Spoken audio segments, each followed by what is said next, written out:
Secteurs qui sont extrêmement porteurs, c'est d'abord de faire attention à ce que ces secteurs porteurs ne soient pas l'objet d'une concentration industrielle entre les mains, je dirais, de géants étrangers. Dans les télécoms, dans l'informatique, y compris dans le transport aérien, l'heure d'être à la concentration.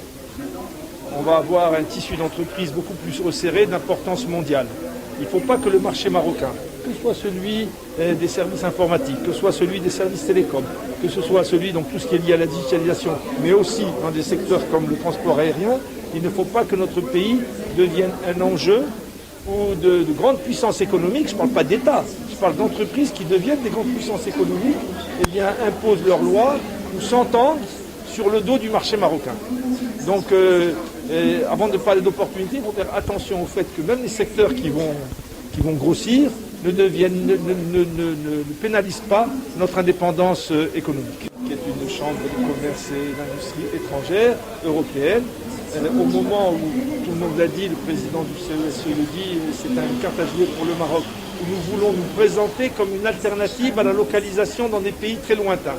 L'Europe s'est aperçue que pour des raisons d'indépendance économique et d'indépendance stratégique, un certain nombre de services et de productions devaient revenir entre des mains européennes, en Europe ou à la périphérie immédiate de l'Europe. La périphérie immédiate de l'Europe, c'est le Maroc.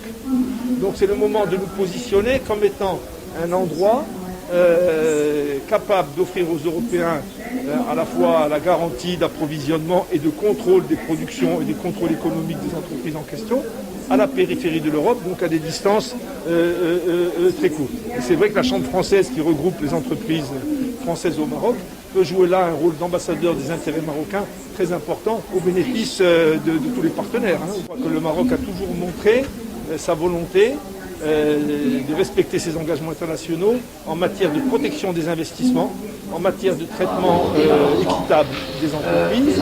Et ça, c'est un aspect extrêmement important pour l'investisseur étranger. La stabilité,